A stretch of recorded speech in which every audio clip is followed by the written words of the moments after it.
Hello welcome back to beyond the voice. നമ്മളിന്നൊരു interesting news share ചെയ്യാൻ വേണ്ടി വന്നതാണ്. കുറേ പേരെങ്കിലും അറിഞ്ഞിട്ടുണ്ടാവും, പക്ഷേ അറിയാത്ത ആൾക്കാർക്കൊക്കെ ആണെങ്കിൽ നമ്മുടെ ഒരു ഇൻട്രസ്റ്റിംഗ് ഫൈൻഡ് ചെയ്യാൻ നിങ്ങൾക്ക് കാണിച്ചു തരാം.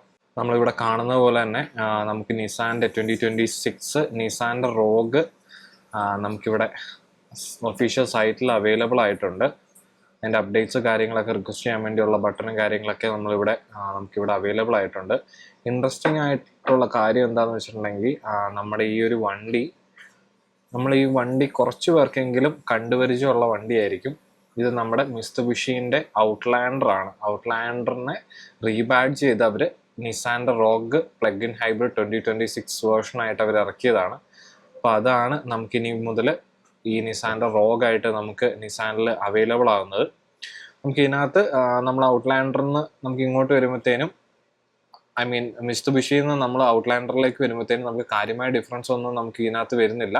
നമുക്ക് ഇതിനകത്ത് ബാഡ്ജ് നമുക്ക് ഇതേപോലെ ബാക്കിൽ ഇതേപോലെ മാറിയിട്ടുണ്ട്. അതല്ലാണ്ട് ഫ്രണ്ടിലും ബാഡ്ജും ചെറിയ ഗ്രില്ലിലൊക്കെ ആയിട്ട് ചെറിയൊരു മാറ്റങ്ങളൊക്കെ കൊണ്ടുവന്നിട്ടുണ്ട്. അതല്ലാണ്ട് കാര്യമായ ഡിഫറൻസുകളൊന്നുമില്ല. 7 സീറ്റർ ആണ്. അതുപോലെ എൻജിനിലാണെങ്കിലും അങ്ങനത്തെ ഡിഫറൻസ് ഒന്നും വന്നിട്ടില്ല. 248 ഹോഴ്സ് പവറിൻ്റെ ഒരു ഹൈബ്രിഡ് എൻജിനാണ് നമുക്ക് ഇതിനകത്ത് വരുന്നത്. അതിൻ്റെ ഓരോ ഡീറ്റെയിൽസ് കാര്യങ്ങളൊക്കെ നമുക്ക് ഇതിനകത്ത് സൈറ്റിനകത്ത് അവൈലബിൾ ആണ്. നമുക്ക് ഇതിൻ്റെ കളർ ഓപ്ഷൻസ് ഉണ്ട്. അതുപോലെ എന്താ പറയുക, നമ്മൾ അകത്തേക്കൊക്കെ വരുമ്പോഴാണെങ്കിലും നമുക്ക് ആ ഒരു 4 സ്പോക്ക് ആയിട്ടുള്ളൊരു സ്റ്റിയറിംഗ് വീല് വരുന്നുണ്ട്. ഗിയർ സെലക്ടേഴ്സ്, അതുപോലെ ഇൻഫോടൈൻമെന്റ് സിസ്റ്റം കാര്യങ്ങളൊക്കെ ഇതിനകത്ത് നമ്മൾ മിസ്തുബിഷിയിൽ ഔട്ട്ലാൻഡറിൽ കണ്ട അതേ സെയിം സാധനം തന്നെയാണ് നമുക്ക് ഇതിനകത്തോട്ടും ക്യാരി ഓൺ ചെയ്യുന്നത്. ടെക്നോളജി വൈസ് നോക്കുകയാണെങ്കിലും മിസ്തുബിഷിൻ്റെ ഔട്ട്ലാൻഡർ അത്യാവശ്യം നല്ലൊരു ബൈ ആണ്. കാരണം അതിൻ്റെ ഒരു എന്താ പറയുക, ഒരുപാട് ഫീച്ചറുകൾ കാര്യങ്ങളൊക്കെ അതിനകത്ത് ഇൻക്ലൂഡ് ചെയ്തിട്ടുള്ള ഒരു വണ്ടിയാണ്. നമുക്ക് കാണുന്ന പോലെ wireless apple CarPlay, Android auto, അതുപോലെ നമുക്ക് പവർ ഔട്ട്ലെറ്റ് കാര്യങ്ങളെല്ലാം ഇതിനകത്ത് വരുന്നുണ്ട്. നിസാൻ കണക്ട് യൂസ് ചെയ്ത് കഴിഞ്ഞിട്ടുണ്ടെങ്കിൽ നിങ്ങൾക്ക് കണക്റ്റഡ് ഫീച്ചേഴ്സ് കാര്യങ്ങളെല്ലാം യൂസ് ചെയ്യാൻ പറ്റും. അതുപോലെ ബോസിൻ്റെ ഒരു പ്രീമിയം സൗണ്ട് സിസ്റ്റം ആണ് നമുക്ക് ഇതിനകത്ത് വരുന്നത്. നമുക്ക് 9 ഇഞ്ചിൻ്റെ സ്ക്രീൻ വരുന്നുണ്ട്. അതുപോലെ ഹെഡ് അപ്പ് ഡിസ്പ്ലേ നമുക്ക് ഇതിനകത്ത് അവൈലബിൾ ആയിരിക്കും. അങ്ങനെ മൊത്തത്തിൽ നമ്മൾ നോക്കുമ്പോൾ നല്ലൊരു അടിപൊളി ബൈ ആയിരിക്കും നമുക്ക് നിസാൻ്റെ ലൈനപ്പിലേക്ക് തന്നെ വരാൻ പോകുന്ന ഒരു പ്ലഗ് ഇൻ ഹൈബ്രിഡ്, അല്ലെങ്കിൽ ആദ്യമായിട്ട് നമുക്ക് നിസാൻ്റെ ലൈനപ്പിലേക്ക് വരുന്ന പ്ലഗ് ഇൻ ഹൈബ്രിഡ് ആയിരിക്കും നമുക്ക് ഈ ഒരു റോഗ് അല്ലെങ്കിൽ ഔട്ട്ലാൻഡർ എന്ന് പറഞ്ഞിട്ടുണ്ടെങ്കിൽ.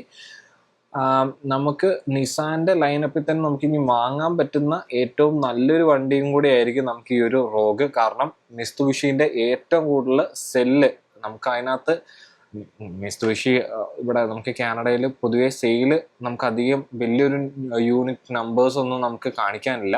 പക്ഷെ അതിനകത്ത് ഇപ്പോൾ ഒരു മിസ്തുബിഷിൻ്റെ സെയിൽസിനെ കുറിച്ച് പറയുകയാണെങ്കിൽ അതിനകത്ത് ഏറ്റവും കൂടുതൽ ഞാൻ പറഞ്ഞിട്ടൊരു 75% കോൺട്രിബ്യൂട്ട് ചെയ്യുന്ന ഔട്ട്ലാൻഡറാണ്. ആ വണ്ടിയാണ് നമുക്ക് ഇനിയിപ്പോൾ നിസാനിൽ അവൈലബിൾ ആവാൻ പോകുന്നത്. അപ്പോൾ മൊത്തത്തിൽ അതൊരു നിസാൻ്റെ ആണെങ്കിലും കുറച്ചും കൂടെ അതിൻ്റെ സെയിൽസ് കാര്യങ്ങളൊക്കെ ഒന്ന് ബൂസ്റ്റ് ചെയ്യാനും ഈ ഒരു എന്താ പറയുക, ഈ ഒരു റീബാഡ്ജിങ് എനിക്ക് തോന്നുന്നത് കുറച്ചും കൂടെ ഒരു ഹെൽപ്ഫുൾ ആവും. അപ്പോൾ അത്രയൊക്കെ തന്നെയുള്ളൂ നമ്മുടെ ഈ ഒരു ചെറിയൊരു എന്താ പറയുക ഒരു ന്യൂസ്. അപ്പോൾ നമ്മൾ എന്തായാലും ഇതിൻ്റെ ഒരു റിവ്യൂ ചെയ്യുന്നതായിരിക്കും. നമ്മളിത് അവൈലബിൾ ആവുന്ന ആ ഒരു സമയത്ത് തന്നെ നമുക്ക് ഇതിൻ്റെ റിവ്യൂ നമ്മൾ ചെയ്യുന്നതായിരിക്കും. അപ്പോൾ ഇതുപോലുള്ള കൂടുതൽ വീഡിയോസിനായി നമ്മുടെ ചാനൽ സബ്സ്ക്രൈബ് ചെയ്യുക, ലൈക്ക് ചെയ്യുക, അതുപോലെ നിങ്ങളുടെ ഫ്രണ്ട്സിന് ന്യൂസൊക്കെ അയച്ചു കൊടുക്കുക. അപ്പോൾ അത്രയൊക്കെ തന്നെയുള്ളൂ. Thank U.